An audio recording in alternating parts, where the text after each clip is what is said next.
You searched how to buy shares of Mmtec Inc., and this quick guide will walk through the main steps.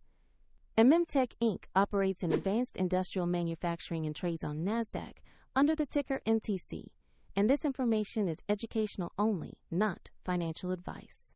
To trade, you need a brokerage account, and we will use eToro as an example to show the process. After registering, you must verify your account, usually with an identity document, and add funds before you can place a buy order.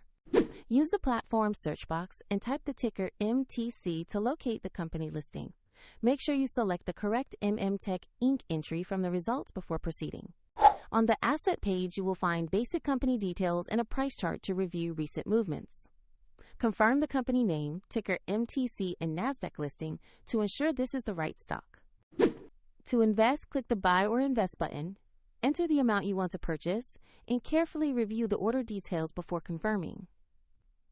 If the market is closed, the order may be queued for the next open session, and if you have insufficient funds, the platform will prompt you to add money before finalizing. Once confirmed, your position will appear in your portfolio where you can monitor it. For convenience, the example broker link is provided in the description below.